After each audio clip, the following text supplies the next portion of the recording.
Bonjour, bonjour pour ce deuxième cours de droit social. Est-ce que vous m'entendez? J'espère que vous m'entendez. Je vous souhaite bien les bienvenus dans ce deuxième cours. Et oui, j'ai juste une notification à vous dire. Si vous voulez, vous pouvez poser des questions avec vos micros, si c'est possible. Et comme ça va rester enregistré pour les cours d'après. Comme ça, les autres étudiants, s'ils voient le cours ou s'ils l'entendent, ou tout simplement, ils peuvent écouter vos questions et donc vous participez aussi à vos questions. Il n'y aura pas de questions qui vont se répéter. Donc, s'il vous plaît, si vous avez des questions à poser, vaut mieux les poser par micro, comme ça, il reste, parce que ce qui est écrit, apparemment, on ne le voit pas. D'accord. Donc, la semaine dernière, on a vu à peu près une petite introduction sur le droit social, plutôt le droit de travail, parce que le droit social, comme on a dit, il est divisé en deux. Il y a le droit de travail et il y a tout ce qui est sécurité sociale et assistante sociale aux salariés. On a parlé au fait du droit de travail, il concerne essentiellement le rapport entre le salarié et l'employeur. On verra comment on va définir le salarié, donc quand on parlera du contrat de travail, d'accord, et on aura les définitions de chacun. Mais la première chose qu'on a vue la semaine dernière, c'est que le droit de travail a une spécificité et que c'est un droit qui n'a pas que les sources juridiques connues comme la majorité des matières de droit. Le droit de travail a la spécificité d'avoir ses propres sources.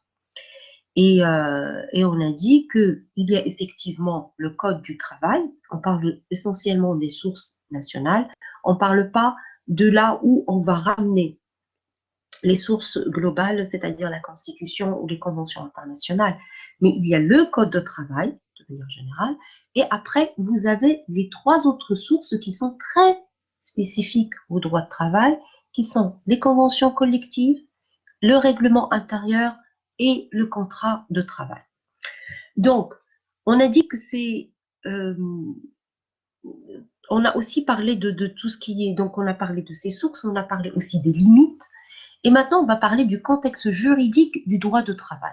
Donc, pour mieux cerner la spécificité de cette discipline qui reste quand même très spéciale, il faut savoir quelle est la place du droit de travail dans notre système juridique. Donc, le droit de travail, comme on a dit, il occupe une place autonome dans le système juridique et il est constitué d'un ensemble de mécanismes et de règles qui lui sont propres, rien qu'à lui, rien qui ne dépasse pas le droit de travail. Elle connaît tout de même toutes ces mécanismes, elles connaissent des limites. Et la première limite, elle est dans les sources mêmes. Donc, vous vous rappelez les sources dont on a parlé. Que ce soit les conventions collectives ou que ce soit le règlement intérieur ou même le contrat de travail lui-même, le contrat qu'on va signer qui va être lié à cette relation entre le salarié et l'employeur, c'est quand même ces trois sources font partie de ces limites. Pourquoi? Déjà parce qu'ils vont porter atteinte au concept de l'autonomie du droit de travail et même de l'autonomie de la volonté. Le fait d'exprimer une volonté claire, précise, etc., et un consentement vis-à-vis de ce qu'on est en train de signer quand on signe un contrat de travail et quand on rentre dans une relation de travail avec un employeur, nous en tant que salarié, ou même l'employeur avec son salarié. Donc les sources qui sont, comme on a dit, que ce soit la convention ou que ce soit déjà, si on parle des conventions, dans le droit marocain, il n'y a pas énormément de conventions. Je rappelle encore une fois les conventions. Les conventions collectives, c'est quoi? Les conventions collectives, c'est cet accord qui va être créé dans dans un secteur donné, entre un ensemble d'employeurs dans un domaine et les salariés, puisque c'est eux qui sont les premiers à connaître et à savoir les besoins de ce domaine. Et bien sûr, c'est un accord entre la masse salariale de ce domaine-là et les employeurs et qui vont se mettre en convention. Cette convention, elle va nous donner plus de droits que bien sûr le code de travail. et elle va être plus adéquate à ce secteur bien spécifique pour lequel cette convention a été créée. Soit la convention, elle va être créée au niveau national, soit au niveau régional, soit entre certaines sociétés, comme on a dit, dans une zone industrielle ou quelque chose de ce type, de ce genre. Est-ce que je suis en train de recevoir des messages? Juste voir. Madame? Je n'arrive pas à vous entendre. Les autres, vous arrivez à m'entendre, on est bien d'accord? Oui, madame. Donc, Madame, j'ai une question, s'il vous plaît. Pardon? J'ai une question, s'il vous plaît. Vous avez une question? Pour les questions, on ne va pas les poser de tariqa shouaiya bhal haka. Pour les questions, vous attendez à ce que je vous demande si vous avez des questions, d'accord? Comme ça, c'est organisé le cours. Mais allez-y, posez votre question. Juste concernant les sources, on avait parlé la dernière fois des sources traditionnelles, la Constitution, les règlements, la jurisprudence, etc. Et pour les sources juridiques spécifiques, les conventions collectives, le contrat, Le règlement. le règlement intérieur. Ma question, c'est quelle est la spécificité et la particularité des sources juridiques spécifiques par rapport aux sources traditionnelles? Les sources, quand on parle, c'est une bonne question et j'aimerais bien que vous compreniez cela avant qu'on passe à autre chose. Quand on parle de conventions et de règlements, c'est des contrats. La loi, c'est pas la loi qui les réglemente, c'est un accord entre les parties. D'accord? On ne prend pas une convention telle que c'est un contrat où il y a une liberté d'autonomie, où il y a un consentement entre les deux parties. Prenons l'exemple de la convention collective. La convention collective, c'est quoi? C'est un contrat qui est entre des employeurs dans un secteur et leurs salariés pour qu'ils se mettent d'accord tous les deux de comment on va travailler ensemble, comment va se dérouler le travail et comment, par exemple, par rapport aux horaires, par rapport à s'il y a des congés maladie, par rapport, etc., etc. Ces conventions-là, le législateur n'y intervient pas. On est d'accord, il n'intervient pas dans les conventions. Bien sûr, elles doivent respecter l'ordre public, elles ne doivent pas dépasser les lois. Elles doivent bien sûr ne pas être contraires ni à l'ordre public, ni au droit de travail en soi. Si elles vont ramener quelque chose, elles vont ramener toujours plus de positif pour le salarié, surtout pour les salariés, que le droit de travail lui-même. Donc, le droit de travail, le code du travail, c'est un code qui ne peut pas prendre en considération tous les corps de métier. C'est impossible. Donc, les conventions collectives, c'était la réponse pour que les parties se mettent en accord de manière indépendante. Ça n'a rien à voir avec le législateur, ça n'a rien à voir avec, c'est pas un règlement, ça n'a rien à voir avec le gouvernement, avec les sources traditionnelles. C'est de manière privée entre employeurs et salariés. Ils vont se mettre d'accord sur les modalités de leur relation entre salariés et employeurs. Et ces modalités doivent être plus avantageuses que celles qui se trouvent dans le Code de travail, puisqu'elles sont plus spécifiques au secteur concerné. D'accord? Est-ce que vous voyez la différence? Oui, madame. Vous voyez la différence entre les deux. Donc, le code, c'est le législateur qui nous qui nous crée le code. Par contre, la convention collective, c'est entre employeurs et salariés dans un secteur. Le règlement, lui, c'est le règlement d'une entreprise. Lui aussi, il se fait de manière privée. Le législateur, il n'intervient pas dans le règlement collectif. Le règlement collectif, c'est le règlement de comment une société va réglementer ses rapports entre les salariés et les employeurs de manière privée concernant que cette entreprise-là et que cette société-là. Et là aussi, le règlement, il doit prévoir des droits qui ne sont pas contraires au code du travail, s'ils ne sont pas plus avantageux, parce que le code de travail, qu'est-ce qu'on a dit la semaine dernière? Le code de travail, c'est le minimum. Donc, le règlement, c'est grâce au règlement et c'est grâce à la convention collective que le salarié, il va acquérir plus de droits.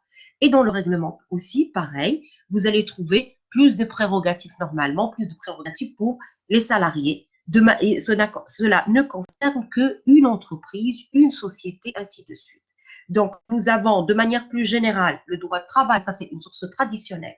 Et après, les sources qui sont spécifiques au droit de travail, nous avons la convention collective qui va concerner tout le secteur.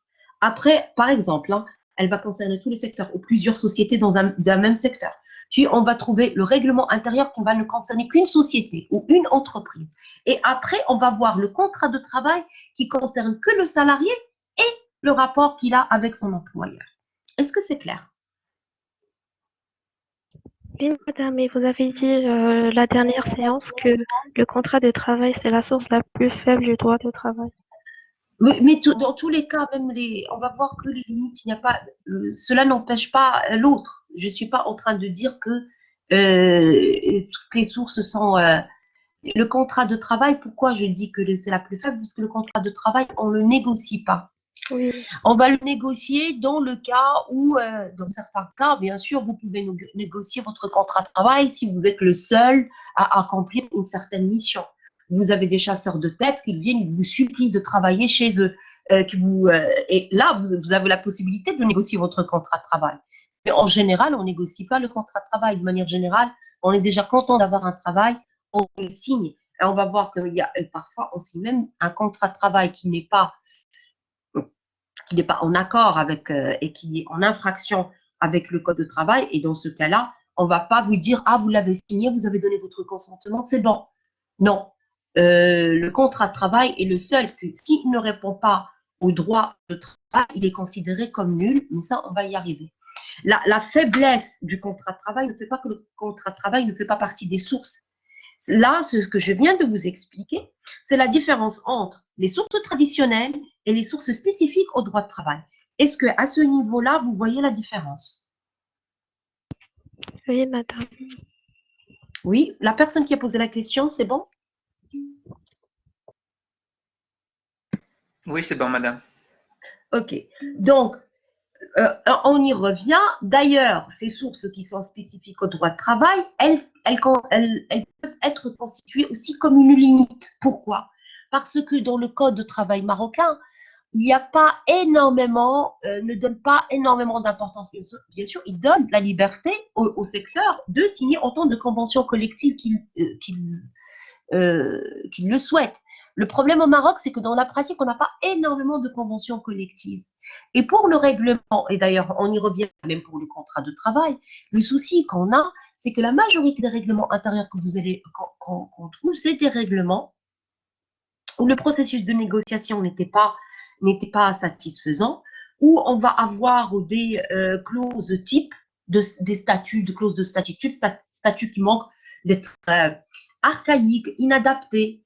Le contrat de travail, quant à lui, n'a jamais été une source parfaite, même dans les pays traditionnellement industriels, parce que c'est un contrat qu'on ne va pas du tout négocier. La majorité des contrats que le salarié signe, c'est un contrat type. L'employeur, il va lui donner un contrat type, le salarié, il va le signer, il ne va pas le négocier, il ne va pas le lire, ainsi de suite. Et même s'il lit quelque part le besoin de travailler, ce besoin qui est plus fort, va faire en sorte que le salarié va signer quand même ce contrat.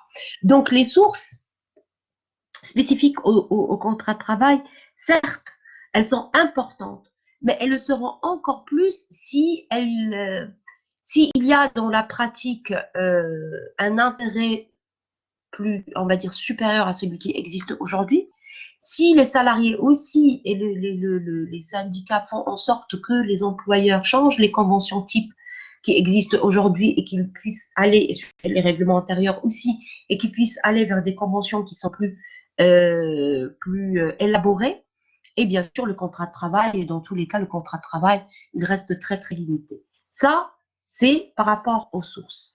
Par rapport à la technique, on dit que le droit de travail, contrairement au DOC civil, qui reste un droit réactionnaire, il prend du temps, etc., alors que le droit de travail, non, il y a énormément de sources, il y a une certaine liberté, parce que chaque fois, quand on entend convention collective ou règlement ou contrat, on entend autonomie de volonté.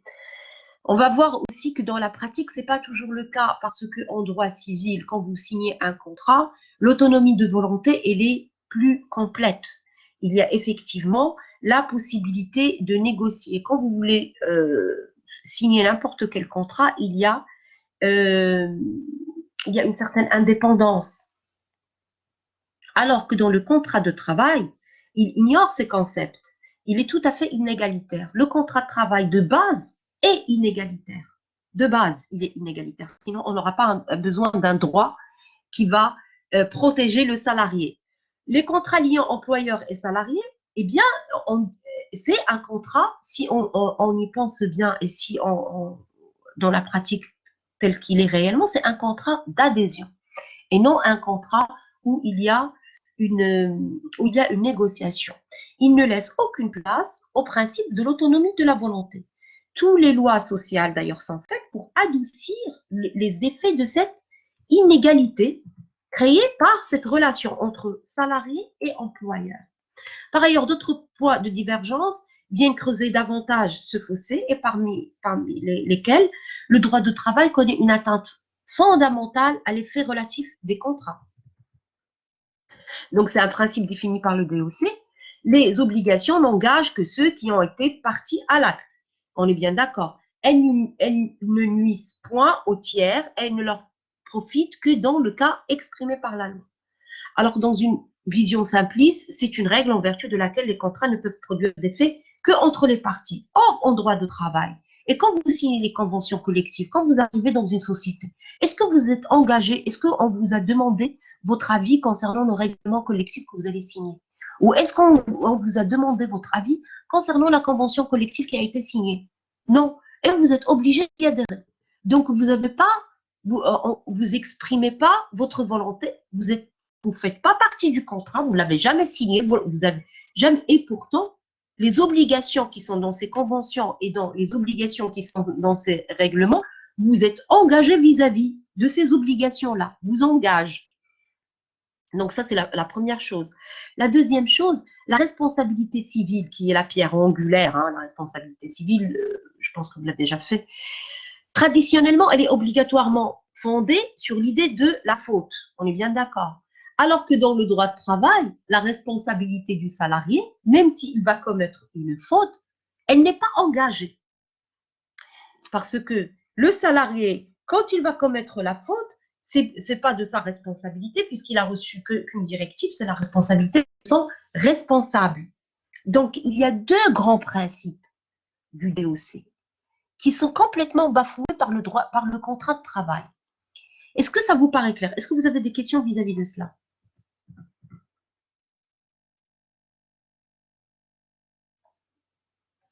Vous avez aucune question, c'est bon? Ouais. Madame, si j'ai bien compris,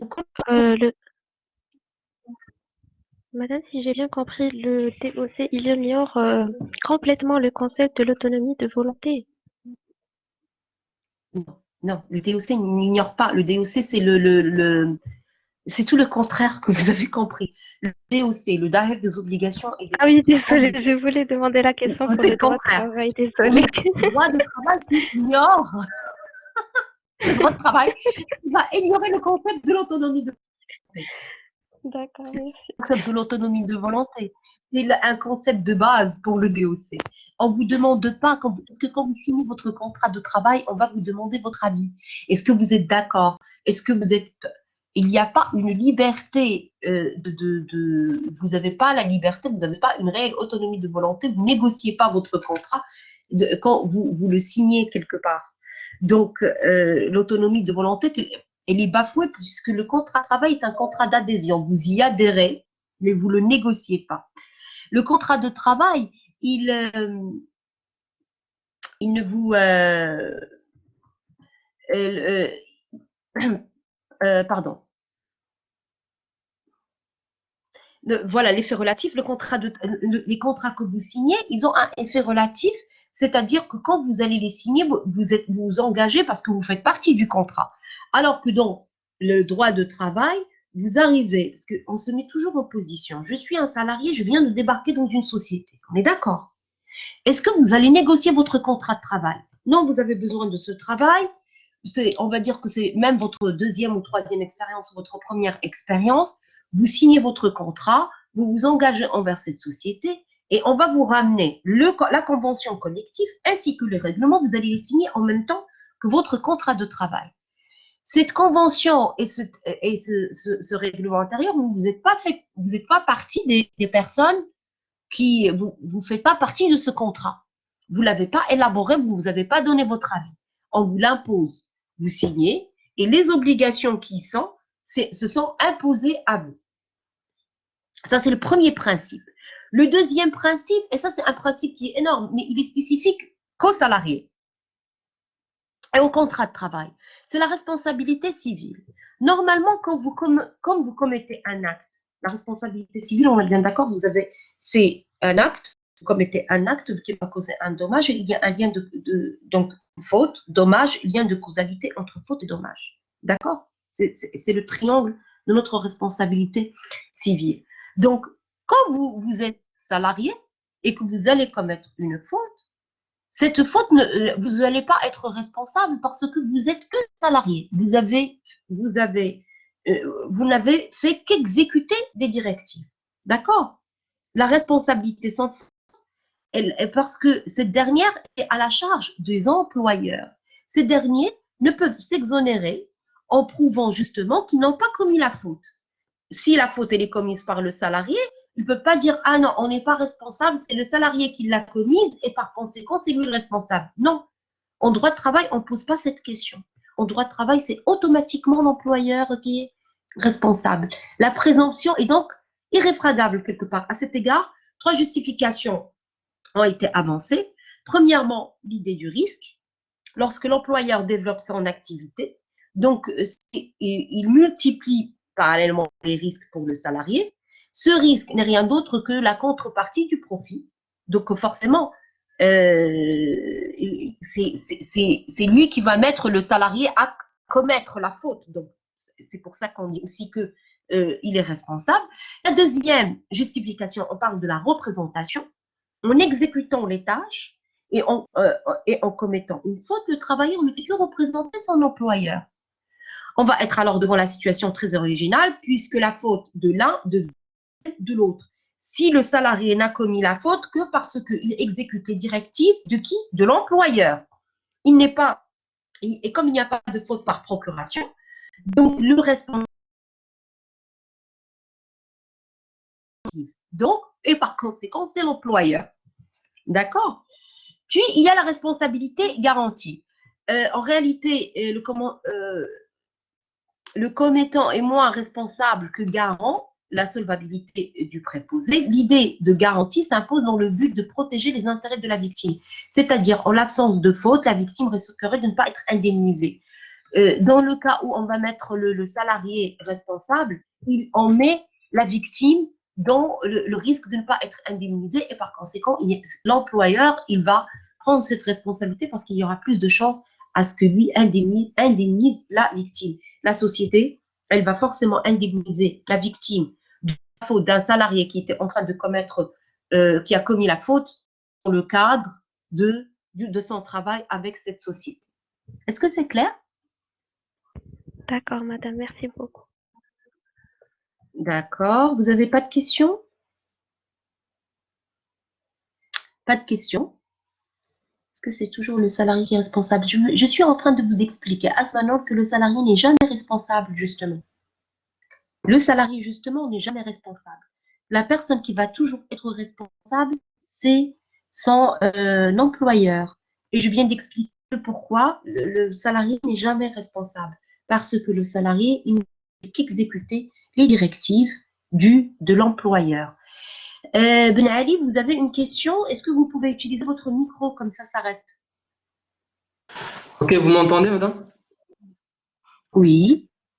Je voulais savoir si l'employeur il fait un rapport sur l'employé, sur ses actes qui ont causé un préjudice. On va voir quelles sont les conséquences de la faute. Bien sûr, il y a les conséquences. La première conséquence, c'est le licenciement. Et il peut se retourner contre le salarié. D'accord? D'accord. Ah, ça, on va le voir. Mais ce que vous devez garder maintenant en votre tête, c'est comment le contrat de travail et comment le droit de travail, il est si différent du droit civil.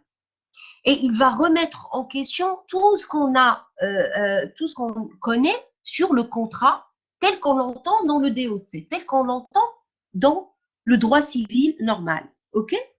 Donc, cette base-là, je veux que vous puissiez la comprendre une fois pour toutes parce que c'est très important de voir qu'effectivement, on est face à un contrat. Effectivement, on est face à deux parties qui ont des droits et des obligations l'une envers l'autre. Effectivement, il n'y a pas de salarié qui va venir donner son consentement. Et donc, normalement, quand on voit le contrat de travail, on dit « Ah, c'est un contrat normal comme n'importe quel contrat. » Non, ce que je suis en train de vous dire, qu'effectivement, non. Le contrat de travail ne répond pas, il ne ressemble pas à n'importe quel contrat. Et les conventions collectives ne sont pas comme n'importe quelle convention. Le règlement, ce n'est pas n'importe quel contrat. Donc, ils ne répondent pas à l'autonomie de la volonté. Il y a des limites de l'autonomie. Ils ne répondent pas aussi à certains principes qui sont les principes du DOC, comme les obligations n'engagent que ceux qui ont été partie de l'acte ou l'obligation de la responsabilité civile. D'accord? Concernant le champ d'application du droit de travail. Donc, le droit de travail, droit spécial, attendez, je vais juste, excusez-moi. Ok, donc c'est parfait.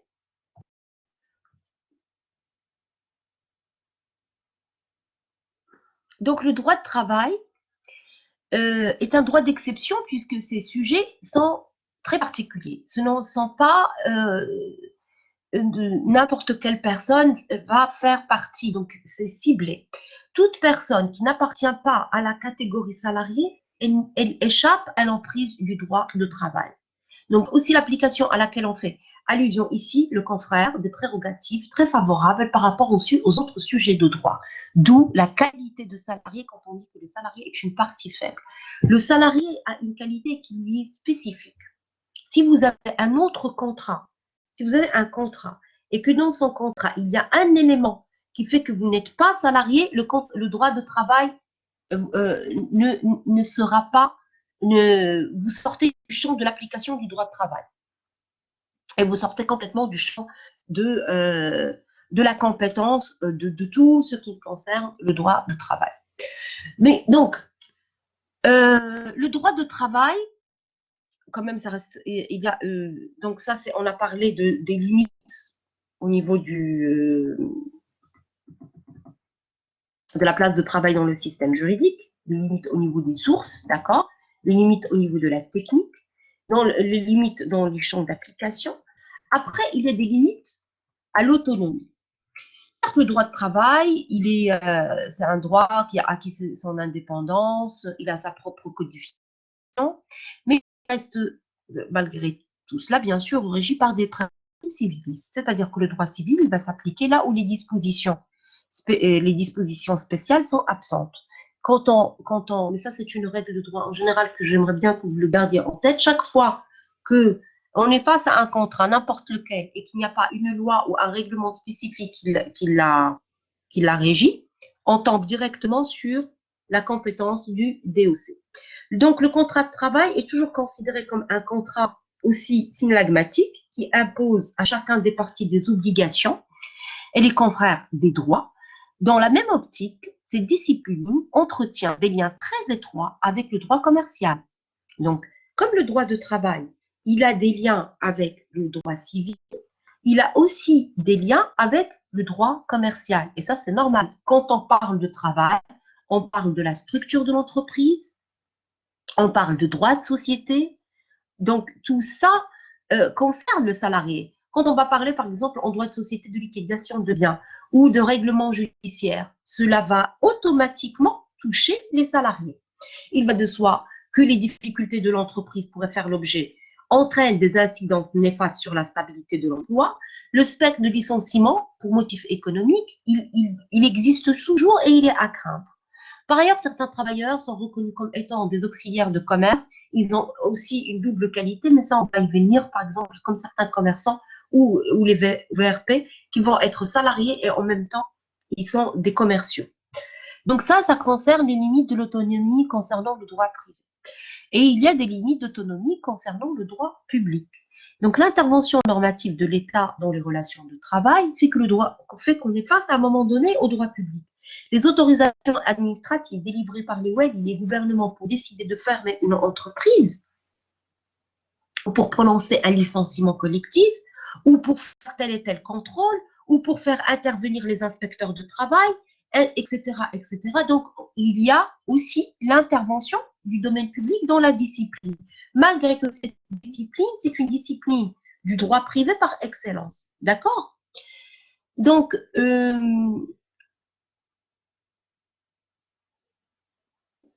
même quand il y a des revendications qui terminent de temps en autre, intéressent évidemment l'État à chaque fois qu'il y a des revendications par rapport au droit de travail, etc., par rapport à la réglementation.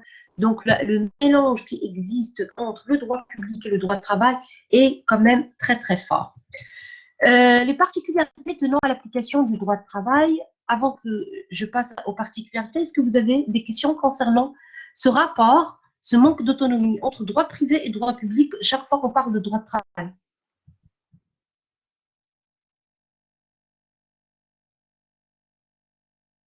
Bien, c'est bon? Donc, Oui, madame.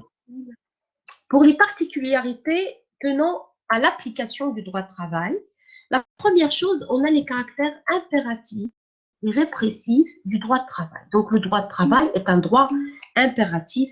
Vous avez, attendez, oui, ok, d'accord. Donc, le droit de travail est un droit impératif, c'est-à-dire il a une force contraignante. Autrement dit, il est obligatoire. Les parties ne peuvent se soustraire à son champ d'application.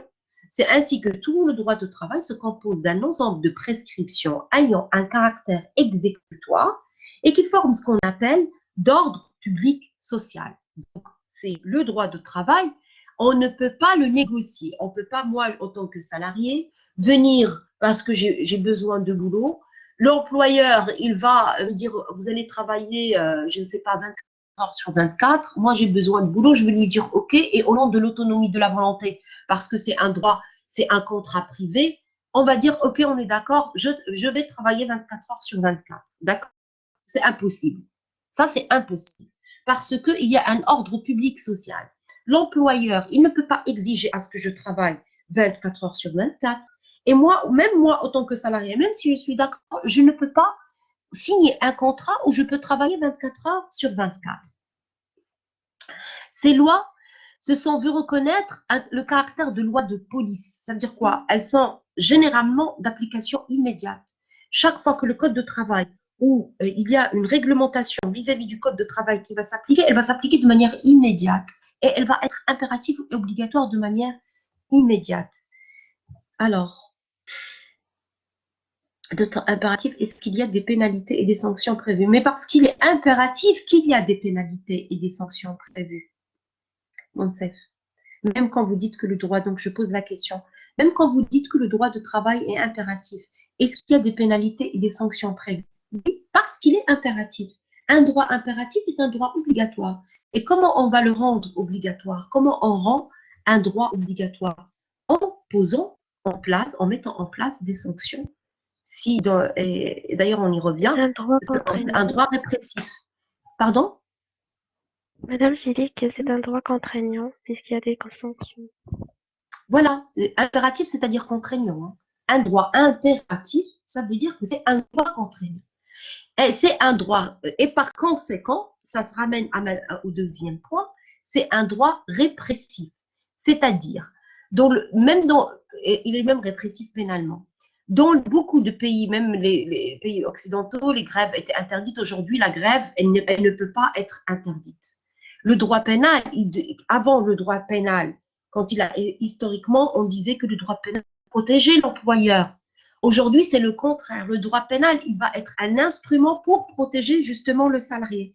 À ce que l'employeur respecte le droit de travail et à ce que l'employeur puisse respecter au maximum les salariés selon le code de travail, le contrat, ainsi de suite. Les contrats, les conventions, ainsi de suite.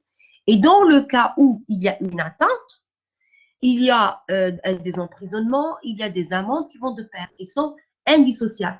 La jurisprudence criminelle occupe une source appréciable parmi les autres. C'est une discipline qui s'efforce d'obtenir son autonomie, qui se préoccupe des discriminations, c'est le droit pénal du travail. Et on commence même à parler d'un droit pénal du travail. Donc, le premier caractère, le droit de travail est impératif. Et quand je dis impératif, c'est-à-dire qu'il est obligatoire. Par conséquent, il n'y a pas la liberté de la négociation du contrat de travail. Un employeur, même si vous fait signer un contrat de travail où vous avez donné votre accord de travailler, par exemple, 7 jours sur 7 et 22 heures sur 24, même si vous êtes d'accord, c'est impossible. Pourquoi? Parce que le droit de travail l'interdit. Et parce que le droit de travail, il est impératif, il est obligatoire. Si vous signez ce genre de contrat et l'inspection de travail, elle est au courant que votre employeur, il vous fait travailler autant, le droit de travail, il est répressif. Avec l'employeur, il va être sanctionné et il va être sanctionné pénalement parce qu'il existe un droit pénal du travail. Il touche l'ordre public social. Et quand on parle d'ordre public, on parle toujours de droit pénal. D'accord? Par contre, ça, c'est pour les caractères impératifs et répressifs. L'efficacité, bien sûr, toujours la thèse et l'antithèse, l'efficacité limitée du droit de travail ou l'ineffectivité de celui-ci. Le droit de travail, parfois, il est ineffectif car son application se heurte à plusieurs obstacles. De ce fait, la finalité qu'il espère atteindre reste la majorité des cas. Donc, même si le législateur il met en place un droit et qu'il le rend répressif et qu'il le rend impératif, etc., mais théoriquement, ça reste quand même assez difficile à ce qu'il s'exécute réellement et à ce qu'on le voit dans la pratique et que ça ne reste pas dans la théorie. La première chose, il y a les causes législatives. Ces causes législatives sont prévues, organisées par le législateur lui-même. Beaucoup de lois limitent le champ d'application en exigeant un certain effectif dans l'entreprise. C'est-à-dire qu'on va avoir certaines lois, ce qu'on appelle, ce sont les lois du nombre, mais elles ne vont s'exécuter que dans les entreprises qui vont concerner 10 salariés. Par exemple, pour le Maroc, ça sera 10 salariés au plus. Pour les petites entreprises où il y aura 2 salariés, le droit de travail va s'exécuter, mais pas de la même manière. D'accord? Par exemple, si on est dans une société, vous imaginez très très bien, si on est dans une société où il y a 3 salariés, vous imaginez très bien que le droit de grève ne sera pas, la possibilité de faire grève ne sera pas comme dans une société où il y a des centaines de salariés. Il faut souligner aussi que les sanctions pénales sont insignifiantes. Aujourd'hui, on parle de sanctions pénales, elles ne sont pas réellement persuasives, d'accord, par rapport à l'importance du rapport et du rapport de force entre l'employeur et le salarié. Vous n'allez jamais entendre parler d'un employeur qui s'est retrouvé en prison, ou c'est très très rare. Donc, la répression telle qu'elle est instituée par le législateur, elle n'est pas si dissuasive que ça, et donc il faut prendre en considération cela. Mais en même temps, si ça va revenir au fait, c'est ça le dilemme qui existe, entre le législateur, la théorie et la pratique, parce que oui, il faut un droit de travail qui protège le salarié. Cette phrase, je vais la répéter pendant tout mon cours. Il faut toujours un droit de travail qui protège le salarié. Il faut qu'on mette les outils législatifs pour effectivement que le salarié puisse avoir un minimum pour qu'il puisse avoir ses droits, qu'il travaille dans des bonnes conditions. Mais en même temps, le législateur, il ne va pas très, très, très loin parce qu'il ne faut pas faire peur à l'employeur, il ne faut pas faire peur à l'investisseur qui va être employeur pour que l'investisseur puisse toujours investir, devenir employeur et permettre à des salariés et permettre l'existence de ces salariés et permettre d'avoir des salariés. Donc, toujours, il y a cette limite-là. Pour les causes judiciaires, donc, aujourd'hui, on dit que il y a une présence de juridiction spéciale, bien sûr, mais reste que le droit de travail comment vous le dire, même s'il y a une section sociale du tribunal en première instance, mais elle ne reste pas suffisante parce que il peut y avoir des incidences graves dans la garantie du droit du salarié.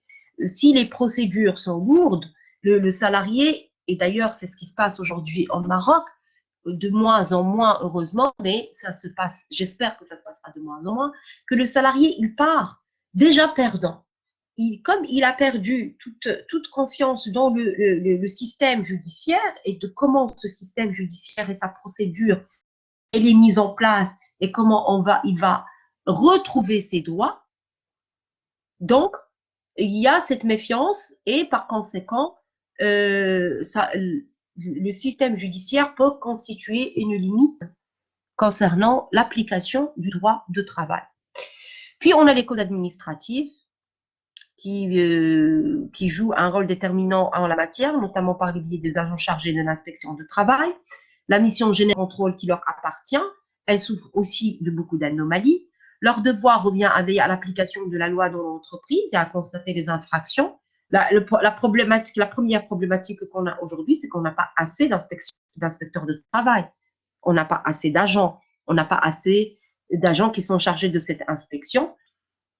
Et aussi, il faut gérer le contrôle, comme contrôler ces agents qui sont responsables de l'inspection et de l'application du droit de travail. Donc ça, c'est les limites, malgré le fait que, voilà, on a le droit de travail, on a les outils, mais il reste que si on ne répond pas à ces limites-là, le droit de travail n'aura pas l'efficacité tant attendue. Est-ce que vous avez des questions? Oui, madame. Donc, si vous avez des questions. Madame, oui, je vous écoute. tout à l'heure, vous avez parlé de le contrat de travail en tant que contrat d'adhésion, et pourtant, on trouve des personnes qui peuvent négocier ce contrat. Oui, bien sûr, on peut trouver même des personnes qui le négocient, qui font même des enchères entre les sociétés. Mais est-ce que ces personnes-là sont une généralité? Madame, vous avez déjà expliqué que ce sont des exceptions. Exactement. Si cette personne est la seule qui peut achever la tâche, par exemple. Exactement. Le marché du travail, et j'utilise bien le mot marché Oui, du madame, travail. Et cela dépend de ce que vous allez proposer comme travail, mission. Le marché de travail, c'est un marché qui est très vaste. Ça va de l'ouvrier à l'usine jusqu'au ingénieur qui est le seul spécialiste dans la seule machine qu'il a créée lui-même, que la société l'a achetée, qu'il veut qu'il soit salarié chez elle.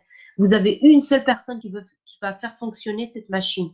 Vous imaginez très très bien qu'il va négocier son contrat de travail. Est-ce que l'ouvrier va négocier son contrat de travail? Je l'imagine moins, parce que le travail de l'ouvrier, s'il n'est pas capable de le faire lui, il y a des milliers de personnes qui sont capables de le faire. Le droit de travail, il est là pour protéger justement cet ouvrier-là, ces personnes qui ne peuvent pas négocier leur contrat de travail. Mais si vous arrivez à un certain niveau d'expérience ou de connaissance et que vous êtes seul détenteur d'un certain savoir-faire, vous n'êtes même pas concerné par le droit de travail parce que vous allez même négocier des parts dans la société. Alors, vous n'allez même plus être salarié, vous pouvez même être associé. Vous voyez ce que je veux dire? La différence? Le droit de travail doit protéger les faibles, les personnes qui ne peuvent justement pas négocier leur contrat de travail. Ça ne veut pas dire que le contrat de travail n'est pas du tout négociable. Bien sûr, il est négociable si on a le pouvoir de le négocier. D'accord? Et pour les personnes qui n'ont pas le pouvoir de le négocier, il y a le droit de travail. OK? Est-ce que vous avez d'autres questions?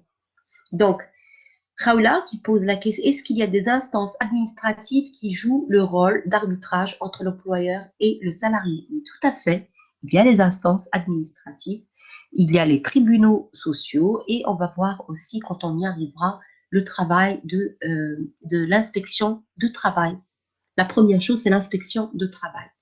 Et quand il y a un problème entre un salarié et l'employeur, le salarié, il va aller directement à l'inspection de travail et cette dernière va intervenir pour voir et pour statuer à ce niveau-là. Est-ce que vous avez d'autres questions?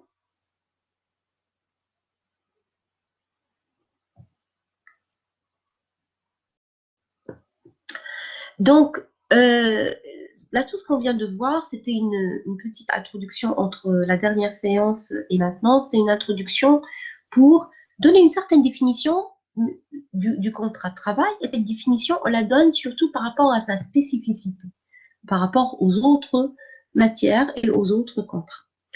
La première chose, notre première partie, ce sont les conditions d'exécution du travail. Donc, on va parler du rapport contractuel. Donc, le contrat de travail en lui-même. Donc, même si on a des textes qui sont multiples et qui sont impératifs à l'ordre public, le contrat de travail, le problème du contrat de travail, il s'est vidé petit à petit de son contenu. Et est-ce que vous avez... Attendez, je vais voir s'il y a... La négociation, Nada. Elle écrit, oui madame, effectivement, puisque la négociation permet de développer la situation du travail du salarié. Oui, Nada, la négociation, elle permet cela, de développer et de... Mais déjà, il faut qu'elle existe. La problématique qu'on a, c'est que le salarié ne peut pas négocier le contrat de travail.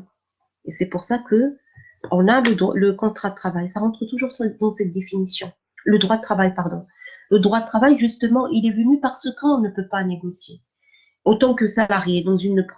Les salariés n'ont pas la possibilité de négocier. Ils ont besoin d'un droit qui est fondamental, qui s'appelle le droit de travailler, d'avoir une ressource.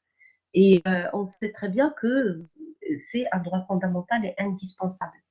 Et par conséquent, il n'y a pas le même rapport de force entre l'employeur et le salarié.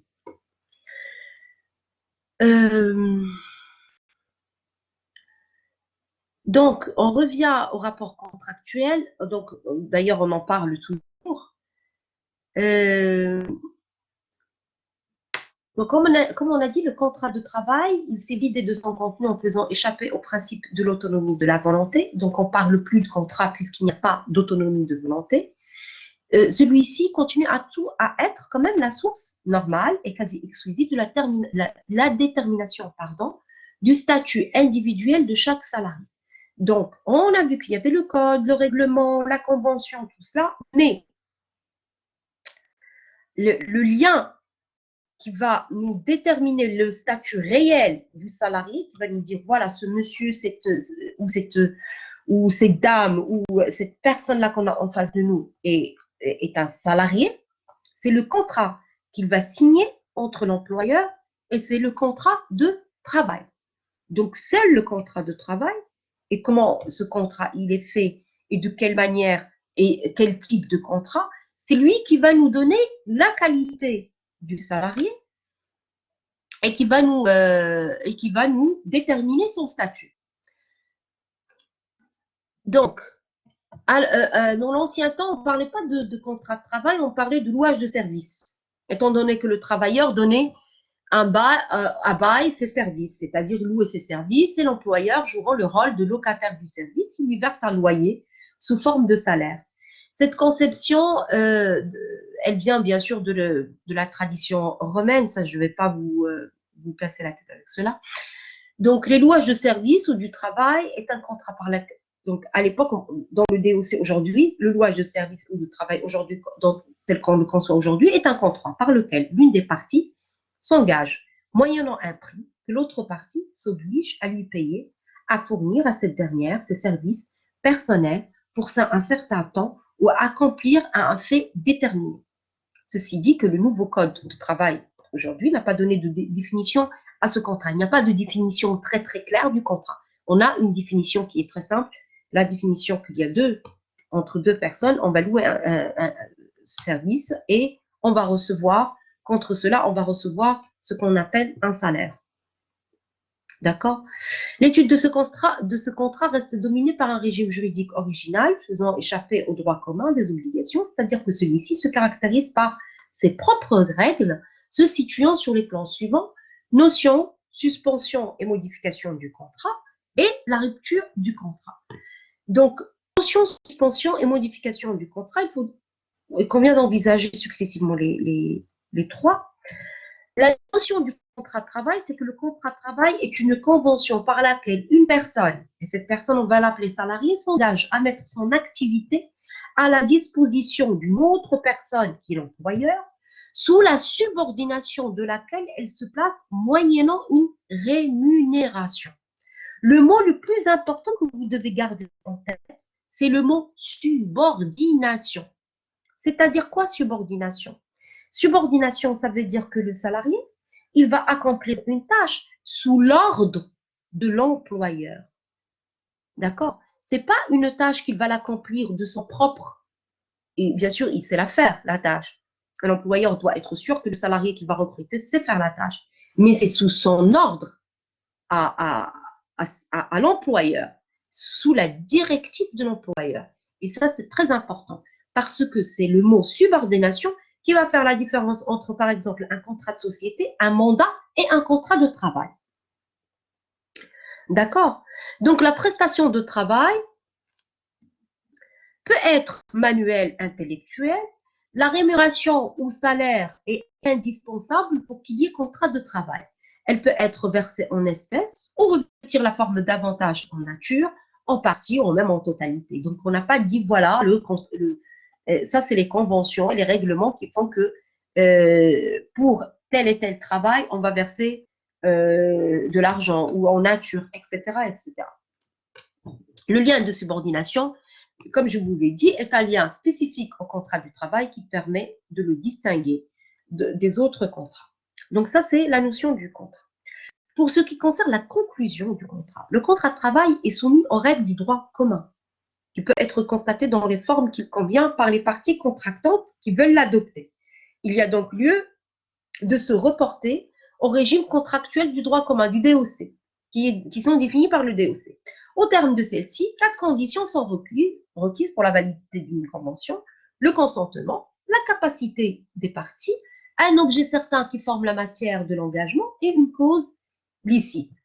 C'est les éléments pour constituer un contrat normal. Donc, la première chose, on va avoir le consentement des parties. Il peut être donné par écrit ou verbalement, ou résulter seulement d'un accord tacite, comme c'est le cas lors d'une continuation de relations de travail. Mais avant d'arriver à du contrat, parce que j'aimerais bien que vous imaginiez un contrat de travail. Pardon, madame. Oui. Madame, Attendez, dans ce contexte, à titre d'exemple, quel est le rôle que joue l'ANAPEC? Mais pourquoi vous parlez? L'ANAPEC, pas quel hal pour jouer à l'ANAPEC. L'ANAPEC, c'est que, excusez-moi, je réponds juste. L'ANAPEC, elle est comme une chasseuse de tête. Elle va trouver le contrat. S'il vous plaît, madame. Elle va mettre, c'est elle qui va faire le lien entre l'employeur et le salarié. Et l'ANAPEC, elle va vous, c'est comme, comment c'est une agence pour vous trouver un travail. Mais pour C'est l'instant, pas moi. l'ANAPEC, on ne va pas parler de l'ANAPEC. Oui, madame, c'est Ne comme un mélangez pas les choses. intermédiaire. Allez petit à petit. Oui, pardon? J'ai dit que Qu'est-ce que l'ANAPEC vous avez est dit? un moyen Madame, pour j'ai dit trouver un c'est comme travail. un intermédiaire entre un salarié et un employeur. C'est pas Donc, comme, c'est c'est un intermédiaire. C'est pas comme un intermédiaire, c'est un intermédiaire. Mais s'il vous plaît, là, commencez à penser, on n'est que la deuxième cours. Et si on commence à penser à l'ANAPEC, déjà, on ne sait même pas ce que c'est un CDI. Pour l'instant, vous ne savez pas ce que c'est un CDI et un CDD. La différence entre les deux. D'accord? Pour moi, vous ne savez pas ce que c'est. D'accord? Ne rentrez pas dans ces considérations-là. Petit à petit, on va arriver à l'ANAPEC. On n'est que dans le deuxième cours. Est-ce que vous aviez une question, mademoiselle? Oui, madame. Est-ce que le contrat de travail Oui. est tout comme autre contrat on a déjà étudié, par exemple, dans le DOC, etc. Sont les mêmes Oui, c'est conditions? ce que je suis en train de dire là tout de suite. Il va demander les 4 éléments que vous avez étudiés pour le DOC. Il va Oui, demander madame. le consentement, la capacité, l'objet. D'accord? Il y a les 3 éléments. Pour la conclusion, vous avez le consentement, vous avez la capacité Et l'objet, et le quatrième élément, c'est la cause du contrat. Le consentement des parties, il peut être donné soit de manière écrite ou verbale. Donc, il n'y a pas l'élément écrit, c'est ça ce que l'exigence qu'il y a un contrat écrit entre l'employeur et le salarié n'est pas une exigence pour l'existence du contrat de travail. Le contrat de travail, il peut être oral. C'est ça l'information que j'aimerais bien qu'elle vous parvienne. Que le contrat de travail, il peut être un contrat oral. Donc, le consentement, il peut être donné de manière écrite ou verbale. Ou résulter seulement d'un accord tacite, comme c'est le cas de la conciliation de relations de travail. Quand vous êtes en rapport avec une personne, vous avez signé un contrat. Ce contrat, il est un contrat d'un an. L'année, elle est finie et vous avez continué à travailler avec cette personne. Donc, le contrat de travail, il est conduit de manière tacite. Vous n'avez pas besoin d'exprimer votre consentement chaque année pour dire, voilà, j'ai consenti à ce contrat de travail. Donc, cependant, le contrat à durée déterminée, ça on va le voir, il doit être nécessairement écrit. Et à défaut d'écrit, le contrat de travail, il est présumé à durée indéterminée. Chaque fois que je suis face à un rapport de travail, un contrat de travail, où j'ai pas d'écrit, c'est-à-dire j'ai un employeur et j'ai un salarié, j'ai les moyens de preuve pour dire voilà que c'est un employeur et c'est un salarié. Je peux prouver cette relation. Il n'y a pas de contrat écrit. Je suis face à un CDI, à un contrat à durée indéterminée. D'accord? La volonté réelle de contracter doit avoir été exercée de manière bien sûr libre, sans être entachée sous peine de nullité du contrat, d'un vice de consentement, erreur, dol ou violence. C'est-à-dire, en d'autres termes, si l'employeur, je signe avec lui un contrat avec le salarié, il va le signer à base de quoi? À base de son CV. On est d'accord. Si le salarié ment dans son CV en disant qu'il a tel et tel acquis et qu'il a telle et telle compétence, etc., etc. Donc, le salarié, oui, mais le salarié, dans l'entretien, l'employeur dans l'entretien, il essaie effectivement de voir est-ce que le salarié n'a pas menti dans son CV. Normalement, on ne doit pas mentir dans un CV. Ça, c'est la base. On est des juristes quand même. On ne ment pas dans un CV parce que ça nous engage. Si je mène mon employeur à l'erreur, en lui donnant l'impression, en lui faisant croire que j'ai telle et telle de compétences et telle, alors que je ne les ai pas, donc il y a erreur sur mes compétences, erreur sur ma personne, donc le consentement, il est incomplet, le consentement là, il est vicié, et par conséquent, le contrat de travail aussi. Est-ce que c'est clair? Ça, c'est juste pour donner un exemple, parce que je sais que cet exemple-là est très parlant. Beaucoup de personnes mentent sur leur CV. D'accord? Donc, il faut faire attention par rapport à cela. Et bien sûr, si le salarié, mais ça peut être une cause que l'employeur peut utiliser pour annuler le contrat en disant tout simplement, moi, je n'ai pas consenti à signer avec cette personne, puisque cette personne-là, elle dit qu'elle attend tel et tel et tel diplôme, par exemple, et qu'elle a menti, elle n'est pas diplômée de telle université, ou elle n'a pas ce diplôme-là, elle n'a pas le master, elle a une licence, elle dit qu'elle a un master dans tel et tel, et qu'il s'est avéré faux. Donc, il y a une problématique dans le consentement. Moi, en tant qu'employeur, j'ai consenti à avoir un rapport, à signer un contrat de travail, j'ai consenti avec la personne. Il y a erreur sur la personne. Est-ce que c'est clair? Oui, madame. Parfait, très très bien. Donc, le consentement des parties ne doit pas être entaché. Puis, il y a les capacités des parties. Là, il y a une problématique parce qu'on va parler du travail des mineurs. Donc, bien que le contrat de travail soit valable, les parties doivent avoir la capacité de s'obliger. Ça, c'est la règle. Il faut avoir plus que 18 ans pour être capable pour pouvoir signer un contrat de travail. Le problème qui se pose, c'est quand le contrat de travail il est signé par les incapables, et cela concerne bien sûr les salariés mineurs. Quand il s'agit des salariés mineurs, donc il faut savoir que dans le droit marocain, il est admis que le mineur puisse travailler avec la réforme, jusqu'à l'âge de 16 ans. Attendez, je vais juste voir. Effectivement, non, il n'y a pas de question. Parfait. Jusqu'à l'âge de 16 ans. La problématique, c'est que la majorité des contrats où il y a les mineurs, déjà, ce n'est pas des contrats écrits. On va avoir, c'est des contrats où il y a un rapport de travail, où vous avez un salarié et vous avez un employeur. Bien sûr, les associations de la protection de l'enfance veulent interdire le travail des mineurs, normalement. On doit interdire le travail des mineurs. Mais, vu le contexte économique actuel, et surtout, je vais prendre un exemple très simple pour vous mettre dans le tableau, c'est par exemple la réforme concernant les travailleuses à domicile, les femmes de ménage, etc. Et pour les jeunes filles travailleuses, ça concerne surtout les jeunes filles travailleuses, elles ne doivent pas. Donc, après longue négociation, on est arrivé que ces jeunes filles, elles ne doivent pas avoir moins de 16 ans, elles doivent avoir un contrat, elles doivent avoir leur sécurité sociale, etc., etc. Le problème, c'est que même si tout le tissu associatif est contre le travail de ces jeunes filles de 16 ans, la réalité économique fait que ces jeunes filles de 16 ans, elles voudront travailler quand même. Parce que c'est grâce à ce travail-là qu'elles vont sauver leur famille quelque part.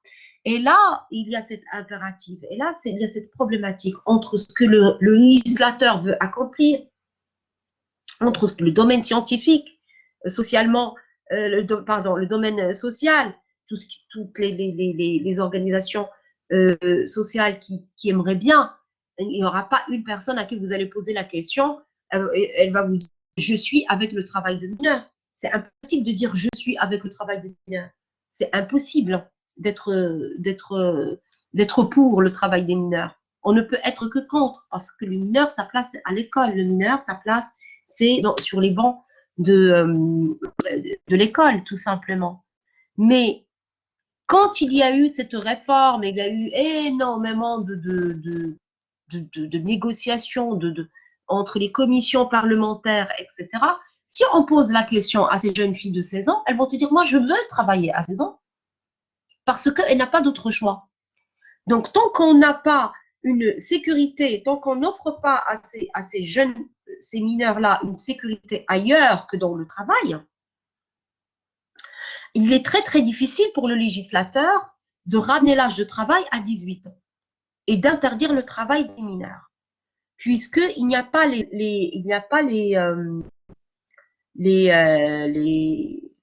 structures pour la protection financière, économique de ces mineurs. Tant qu'on ne peut pas les protéger financièrement et économiquement, ça paraît difficile d'interdire leur travail. Et en plus de ne pas les protéger, de les mettre dans l'inégalité et de les mettre dans cette position où ils ne peuvent pas travailler de manière légale. Bien sûr, la loi, elle est passée. Reste aujourd'hui la problématique, c'est la problématique de comment contrôler l'application de cette loi, parce qu'on imagine mal comment les inspections de travail vont aller dans les domiciles des personnes où il y a une jeune fille de 16 ans qui travaille autant que femme de ménage et voir est-ce que cette jeune fille elle a son contrat ou pas, est-ce qu'elle est affiliée à la CNSS ou pas, etc. La pratique fait que même si la loi elle est là pour la protection des travailleuses domestiques, ce qu'on appelle la travailleuse domestique, surtout les travailleuses, parce que c'est rare les travailleurs et les travailleuses, et même pour les travailleurs, les jeunes garçons qui travaillent pour apprendre un métier, etc., mais en même temps, ils ont un travail, ils accomplissent une tâche et ils reçoivent un minimum de salaire, on n'a pas de possibilité réelle de contrôler, surtout pour les travailleuses domestiques, parce qu'on parle du domestique, on parle de maison. Et on imagine mal, surtout au Maroc, où la sphère du domicile elle est privée et qu'on imagine mal comment l'inspection du travail ira chez le privé, ira toquer dans les domiciles des gens pour voir est-ce que ces personnes-là, effectivement, respectent qui ont leur contrat, est-ce qu'ils sont affiliés à la CNSS ou pas. Donc, c'est très, très difficile et je vois et je vois très mal comment on va pouvoir appliquer cette loi. Donc, la seule possibilité, c'est qu'il y a un moment donné, qu'il y a une structure tant qu'il n'y a pas de structure pour protéger les mineurs, eh ben, tout simplement, le travail de mineur continuera et le travail de mineur de manière dans le noir, surtout les travails domestiques continuera et on voit mal comment l'inspection de travail et comment on va appliquer la loi dans la pratique réellement. Donc ça, c'était la parenthèse concernant le travail de mineur, mais globalement, normalement, la règle normale fait que le travail le contrat de travail, on peut le signer dès qu'on a nos 18 ans. Donc, l'objet et la cause du contrat. Le contrat de travail ne peut avoir pour objet l'exercice d'une activité contraire à l'ordre ou à la morale ou aux bonnes mœurs. Alors, on serait ainsi d'un emploi dans une maison de tolérance, comme on dit. Mais la problématique ici, c'est que qu'est-ce que les bonnes mœurs, qu'est-ce que la morale? Donc, les bonnes mœurs, c'est la morale. On va parler surtout d'ordre public. Au lieu de parler de bonnes mœurs et de morale, on va parler plus d'ordre public. Et l'ordre public, il va être mieux défini que les bonnes mœurs et la morale. Parce que les bonnes mœurs et la morale d'aujourd'hui n'ont rien à voir avec les bonnes mœurs et la morale d'hier, n'ont rien à voir avec les bonnes mœurs et la morale de demain. Alors, vous allez me dire l'ordre public aussi, mais l'ordre public, il est plus encadré. Donc, on imagine très, très bien que la prostitution ne fait pas partie c'est le même contrat, pareil, la même chose, mais non, on ne va pas dire que c'est un contrat de travail et que la personne elle est salariée. La vente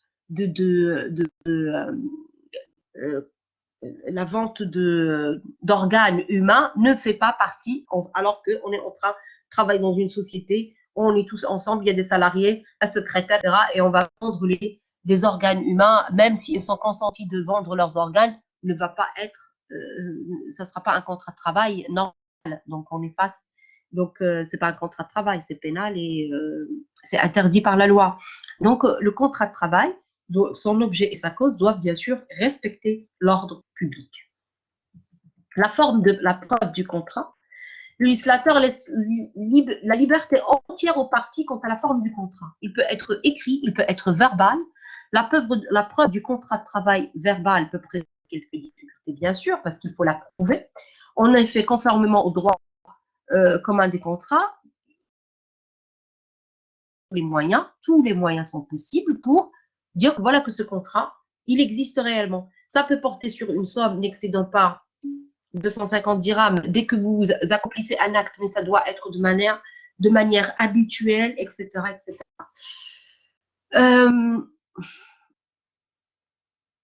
Mais dès qu'on est face à un contrat et on est face à un salaire qui dépasse les 250 dirhams,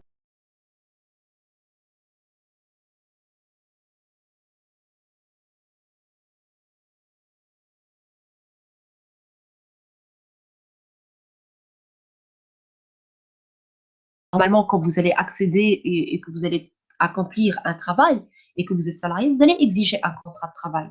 Mais croyez-moi qu'il y a énormément de métiers, il y a énormément de missions qui sont faites par des salariés et il n'y a pas de contrat de travail.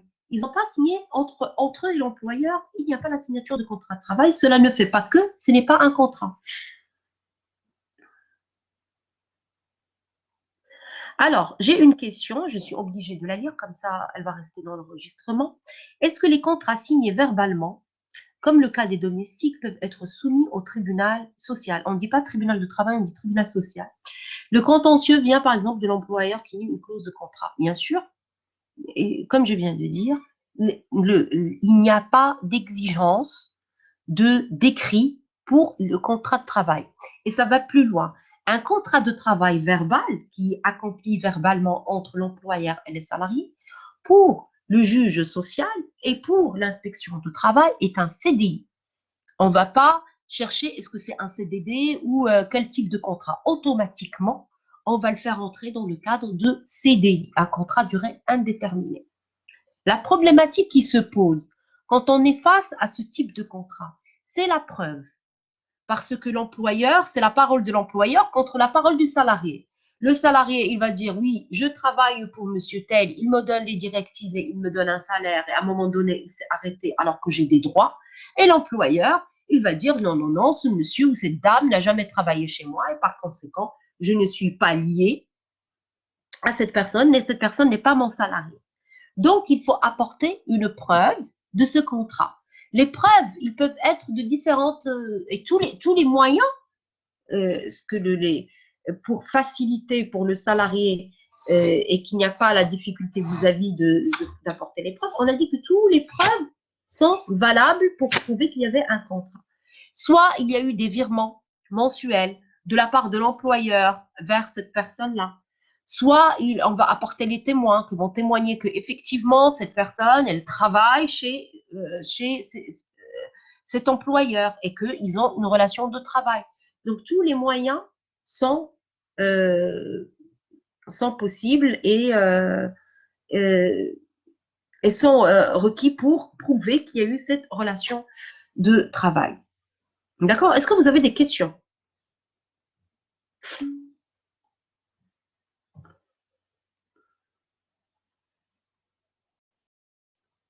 Il y a une liberté. Donc, il y a une autre question. Donc, dans le domaine de droit de travail, il y a une liberté de preuve. Oui, pour prouver le contrat de travail. Il y a la liberté de preuve pour prouver l'existence du contrat de travail. Pas dans le domaine du droit de travail. Dans ce qui concerne le contrat de travail, il y a une liberté pour prouver, tous les preuves sont bons, pour prouver qu'il y a eu une relation de travail entre ces deux personnes, entre le salarié et l'employeur. Le domaine du droit de travail est un domaine vaste. C'est un domaine très très vaste. Il faut faire attention à ce que le domaine du travail, c'est beaucoup le domaine du travail. Le syndicat fait partie du domaine du travail, la grève fait partie du domaine du travail. Il y a énormément de choses qui font partie du domaine du travail. Mais le contrat de travail, on est en train de parler du contrat de travail. D'accord? Est-ce que vous avez des questions?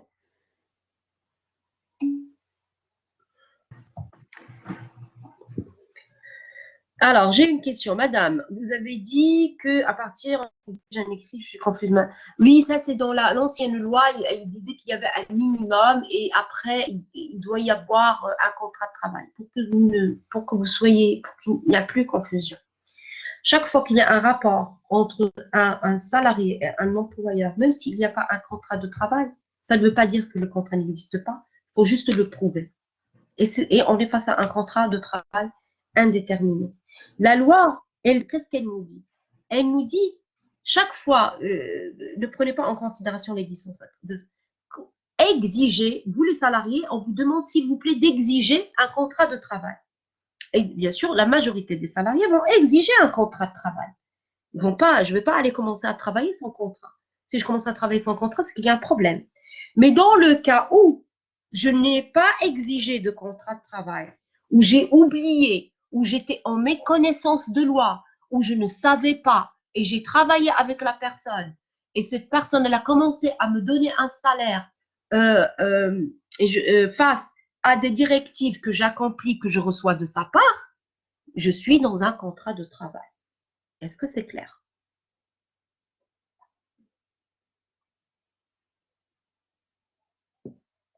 Donc, on va prendre ça. C'est cette idée-là qu'on doit prendre. Comment c'est contradictoire? Le contrat peut être oral. Mais c'est ce que je suis en train de dire. Dans le cas où vous n'avez pas signé un contrat écrit, d'accord? Je me répète. Basma Kassi, je me répète. Dans le cas où vous n'avez pas signé un contrat écrit et vous avez une relation de subordination vis-à-vis d'une personne qui vous donne des directives, que vous exécutez et que vous recevez un salaire, c'est-à-dire vous êtes mis en accord oral, vous êtes déjà en contrat de travail. Ce que le législateur, en gros, ce que je suis en train de vous dire, vous n'êtes pas besoin, l'écrit n'est pas obligatoire. Bien sûr, on vous dit faites-le, mais dans le cas où vous ne le faites pas, on va vous dire que vous avez oublié, que vous étiez en méconnaissance, on ne va pas vous laisser tomber. Le droit de travail ne va pas vous laisser tomber. Il ne va pas venir vous dire ah, vous n'avez pas fait d'écrit. Eh bien, pardon, dans ce cas-là, je ne peux rien faire pour vous. Non, il va vous dire, OK, vous n'avez pas fait d'écrit, vous travaillez chez cette personne, vous êtes en lien de subordination chez cette personne, vous n'avez pas un écrit. Et vous allez dire, oui, j'ai un accord oral. Il va vous dire, OK, donnez-moi la preuve que vous êtes en relation de travail avec cette personne et je vais considérer votre contrat comme un CDI. Est-ce que c'est clair? Parfait, donc c'est clair. C'est ça l'idée que vous devez garder en tête. Le législateur, il dit, comme s'il vous plaît, faites un contrat de travail. Mais dans le cas où le contrat de travail, il n'y est pas, il est que oral, un contrat de travail écrit, pardon, faites un écrit. Mais dans le cas où vous n'avez pas fait l'écrit, on ne va pas laisser tomber. On ne va pas dire, ah, c'est bon, c'est foutu. Quand même, on va dire, donnez-nous juste la preuve que vous êtes en relation de contrat de travail, que vous êtes en subordination, tout cela, pour qu'on qualifie la relation d'un contrat de travail et par conséquent, vous allez avoir vos droits et vous allez avoir vos obligations. Donc, ça concerne notre petit contrat de travail. Donc, on a dit qu'il doit y avoir le consentement, normalement la capacité, l'objet et la cause doivent être licites et la forme de la preuve du contrat, n'importe quelle forme de preuve, elle est acceptée tant qu'on arrive à prouver qu'il y a que la relation entre les personnes, on peut la qualifier de relation salarié-employeur et de contrat de travail. Pour les différents types de contrats, c'est par rapport aux différents types, c'est par rapport à la durée. Donc, on a les différents types de contrats, c'est la durée qui entre en jeu. Donc, soit vous avez les contrats à essai, soit vous avez les contrats, à durée indéterminée, soit vous avez le contrat à durée déterminée, soit vous avez le contrat pour un travail déterminé, c'est les contrats à mission. D'accord? Donc, le contrat à essai, l'intérêt de ce contrat qui est bien sûr très incontestable parce que l'employeur, il peut prendre plusieurs personnes, faire signer le contrat à essai et dès que l'essai il finit, il leur dit au revoir, ça c'est un problème. Celui-ci peut juger si l'emploi et le contrat à essai, c'est ce qu'on signe avant de signer notre CDI. Vous avez un essai, par exemple, de 3 mois renouvelable à 6 mois, ou 1 mois et demi pour le personnel, 3 mois renouvelables, c'est pour les cadres et assimilés, 1 mois et demi pour le personnel, 15 jours pour les travailleurs. Donc, ce contrat-là, à un moment donné, il peut y avoir des abus parce que je peux prendre plusieurs personnes, avoir un contrat d'essai avec eux et dès que l'essai il va finir et je m'en débarrasse. Et effectivement, il était très incontestable. Mais aujourd'hui, on ne peut pas dire qu'il est incontestable que ça. Pourquoi? Parce que déjà, premièrement, on ne peut pas l'interdire. Comme je vous ai dit, vous avez signé quand le salarié il arrive dans une société et il a avec un certain CV, etc. L'employeur, même s'il y a un entretien d'embauche, l'employeur, et il y a même des RH donc, qui sont spécialisés dans les entretiens d'embauche, il n'est pas sûr que la personne, elle est effectivement compétente. Donc, il a besoin de ce contrat d'essai, il a besoin de cette période, on appelle ça surtout la période d'essai, c'est le contrat ASC, c'est la période d'essai. Il a besoin de cette période-là pour savoir est-ce que le salarié va répondre, effectivement, il va répondre à sa mission ou pas. Est-ce qu'il va donner satisfaction ou pas? Parce que vous imaginez bien que s'il n'y avait pas ce rapport, cette période-là, et que le salarié il vient ici sans CDI tout de suite, c'est qu'il y aura une problématique vis-à-vis de l'employeur. Parce que certes, il faut qu'on protège le salarié, mais il ne faut pas non plus qu'on lèse l'employeur. Donc, ce salarié, il va être, le contrat d'essai, il est 2 jours, on peut le rendre 2 jours si le salarié appartient à la catégorie de ceux qui sont payés au jour, par semaine ou par la quinzaine. 8 jours avant la rupture, s'il a des mensualités. Le préavis ne peut avoir une durée inférieure de 8 jours. Donc, s'agissant d'un contrat indéterminé, la période, donc, elle est fixée quand on parle de contrat indéterminé, de 3 mois pour les cadres assimilés renouvelables, la majorité du cas c'est 6 mois au Maroc, 1 mois et demi pour le personnel renouvelable, donc là aussi vous imaginez que c'est 3 mois, 15 jours pour le travailleur, donc là vous imaginez que c'est 1 mois. Cette période, elle peut être renouvelable une seule fois. Concernant le contrat déterminé, à durée déterminée, pardon, cette période ne peut dépasser un seul jour pour chaque semaine et c'est dans la limite de 2 semaines pour les contrats dont la durée est inférieure à 6 mois. Alors, je vais voir votre question. Dans le cas où il y a un litige, quel est le tribunal compétent pour régler ce litige? Je vous ai dit que c'est le tribunal social, mais on va y arriver. Mais comme ça se les étapes. Déjà, on doit savoir de quoi on parle et après, on va voir quel est le tribunal compétent. D'accord?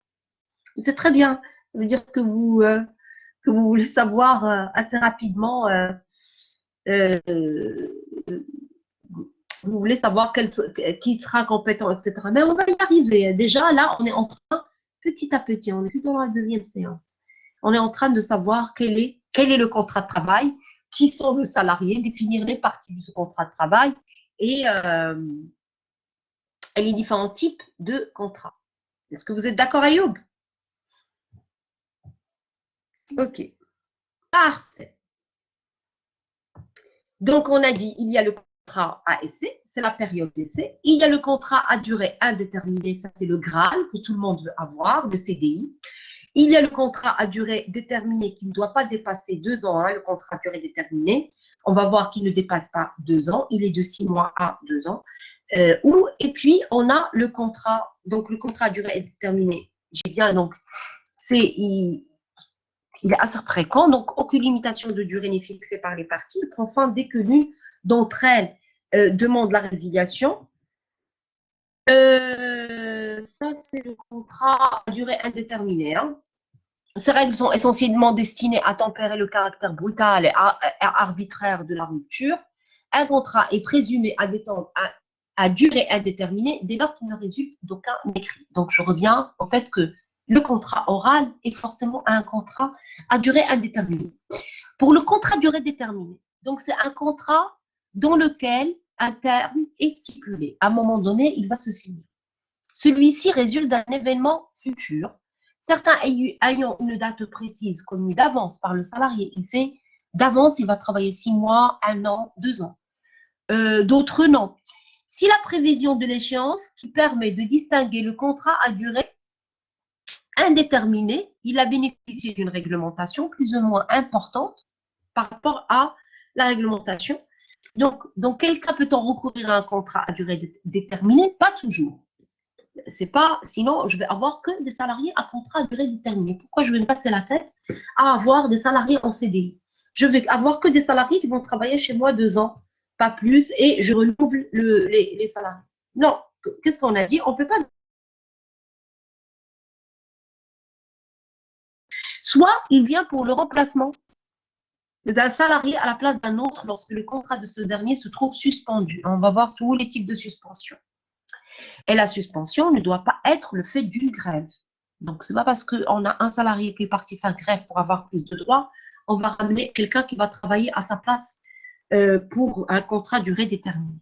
Ceci est logique, sinon elle videra le droit du contenu de la grève. Donc, soit pour l'accroissement temporaire de l'activité de l'entreprise, il peut s'agir d'une commande exceptionnelle, des travaux urgents ou l'emploi saisonnier. Par exemple, en agriculture, on va avoir pas mal de contrats à durée déterminée pendant des périodes parce que c'est la période où c'est la saison où on aura besoin de main-d'œuvre. Donc, on peut également recourir à ce contrat dans certains secteurs et dans certains cas exceptionnels qui seront déterminés par décret après consultation des organisations syndicales d'employeurs et de travailleurs les plus représentatives ou bien en vertu d'une convention collective. Donc, on va revenir à la convention collective qui va nous dire, ah, pour ce secteur-là, pendant cette période-là, on aura besoin de plus de main-d'œuvre, mais juste de manière déterminée dans le temps. La durée maximale du contrat à durée déterminée. Et donc, le principe n'a pas prévu de durée, mais en fait, dans le secteur qui sont non agricoles, création d'entreprise, quand il y a la création d'entreprise, où l'entreprise, c'est un nouveau établissement, bien sûr, il peut employer tout le monde à contrat déterminé parce que c'est une entreprise qui vient d'être créée. On peut conclure un CDD pour une période n'excédant pas 1 année, renouvelable une seule fois. Dans tous les cas, c'est 1 année renouvelable une seule fois. c'est 2 ans le contrat à durée déterminée. S'il est reconduit, automatiquement, ça va devenir un contrat à durée indéterminée. Donc ça, c'est très important, s'il vous plaît. Je veux pas de problème de compréhension à ce niveau-là. Je suis salarié. J'ai signé un contrat déterminé. 1 an plus tard, je rentre dans la 2e année de mon contrat déterminé. 2e année est passée, je rentre dans ma 3e année, je travaille encore avec la société, je suis en contrat à durée indéterminée. Mon CDD se transforme automatiquement en CDI. Est-ce que ça, c'est clair? Oui, madame, c'est bien clair. J'ai une question. Oui, Nada? Oui, madame, pour le contrat à durée déterminée, normalement, on précise la date de... Oui, on peut. Non, pas toujours. Normalement, on la précise. Nada, je vous entends plus, mais oui, il y a une reconnexion. Malika, non, vous dites non, madame. Malika, qu'est-ce que vous n'avez pas compris? Oui, madame, vous m'écoutez? J'ai Oui, là, demandé je la vous entends. question pour le contrat à durée déterminée. Normalement, le Oui. contrat, il précise la date de rupture. Et j'ai demandé la question, est-ce que l'employeur a toujours droit de licencier le salarié puisqu'il est la partie la plus forte? S'il est en contrat à durée déterminée, en CDD, Oui, madame. bien sûr qu'il a le droit de licencier. Le CDD, même en CDI, on a le droit de licencier. Le rapport de contrat, le contrat de travail, il ne faut pas oublier ça très très bien. Il faut vraiment que vous le mettiez en tête. On ne reste pas salarié alors que l'employeur ne veut plus de nous. Il y a quand même euh, un consentement vis-à-vis le salarié et de l'employeur. Donc à n'importe quel moment et sans aucune raison, je peux licencier un salarié. La loi ne peut pas m'exiger à ce que je garde une personne malgré moi dans mon entreprise. Elle dit la base. Je veux que ça soit la base. D'accord? CDD, CDI, je peux toujours licencier mon salarié. La différence est, si c'est un CDI et que ce salarié travaille chez moi depuis 20 ans, il aura des indemnités qui c'est pas pareil que si c'est un CDD et que ce salarié travaille chez moi depuis 3 mois. Donc vous imaginez très très bien que ça ne sera pas les mêmes indemnités. Donc le droit de travail, qu'est-ce qu'il dit? Il dit oui à l'employeur. Vous avez le droit de licencier votre salarié. Il n'y a pas de problème. D'accord? Mais vous lui donnez ses droits. Vous le licenciez, ok. Mais vous lui donnez ses droits. Et vous ne pouvez pas le licencier sans aucun droit, sans aucune indemnité, etc., etc. Donc ça, c'est très important. Bien sûr, si je suis en CDD, si j'ai un salarié qui est en CDD, un employeur, je suis l'employeur, j'ai un salarié qui est en CDD. Si ce salarié ne me donne pas satisfaction, ou tout simplement si je ne l'aime pas, j'ai le droit de le licencier en CDD. Mais ce que je veux que Malika, elle m'a dit, j'ai pas bien compris. Donc, je reviens. Si vous êtes en CDD, le CDD, il ne peut pas dépasser 2 ans. 1 an et 1 an renouvelable. Donc, en gros, il ne peut pas dépasser 2 ans.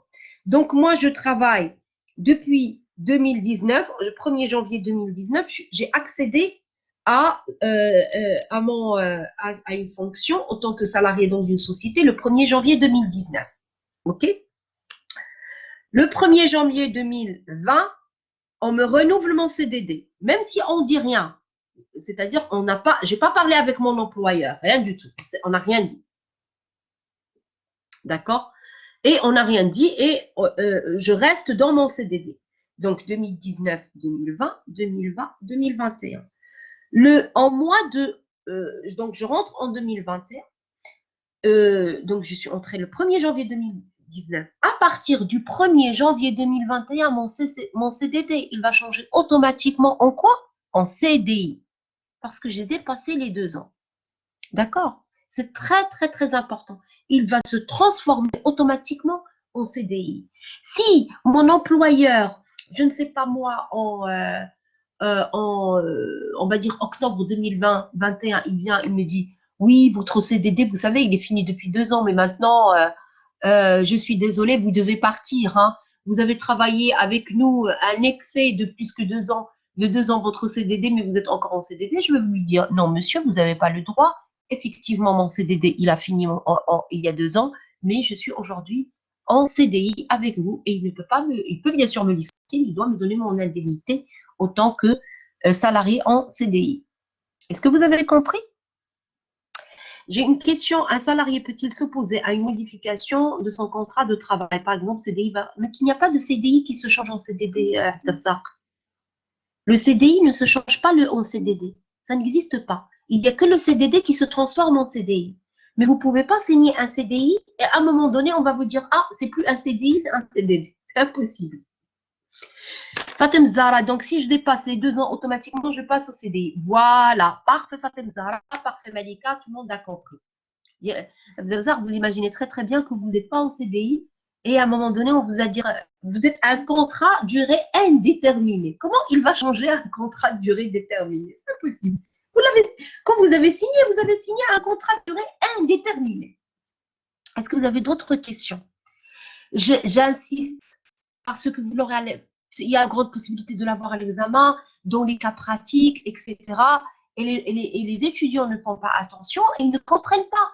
Quand le contrat dont je parle dans le cas pratique n'est plus un CDD, c'est déjà un CDI et eux, ils sont en train de répondre au cas pratique comme si c'était un CDD. D'accord? Donc, c'est très important. Pour moi, c'est la base.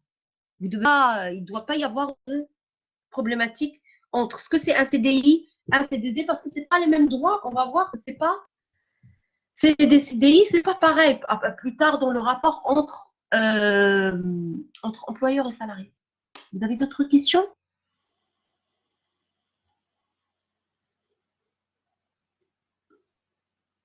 C'est bon?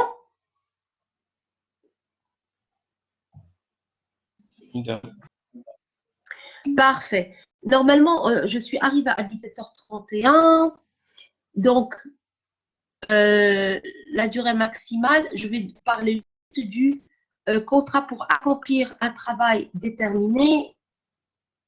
Et on va finir ce chapitre pour arriver aux obligations résultant du contrat de travail pour la semaine prochaine. Donc, il nous reste le contrat pour accomplir un travail déterminé. C'est un contrat, de nouveau, que l'article prévoit, c'est un contrat mixte ou à cheval entre le contrat à durée indéterminée et le contrat à durée déterminée. Il s'apprend à un contrat pour une tâche occasionnelle, précise et non durable et pour une durée limitée par le nombre de date d'échéance n'est pas fixé de date à date. Donc, c'est pour accomplir, par exemple, c'est les contrats de chantier ou un contrat de construction de barrage. Vous allez venir, vous allez travailler dans cette société pour la construction du barrage. À la fin du barrage, votre contrat est fini automatiquement. Donc, vous n'êtes ni en CDD, ni en CDI. Mais votre contrat, il est lié à la mission. La mission va finir, le contrat finit aussi. D'accord? C'est le type de contrat qui est entre les deux, mais il est assez clair parce que votre contrat est attaché à une mission. Dès que la mission est achevée, automatiquement, votre contrat l'est aussi. Est-ce que vous avez des questions?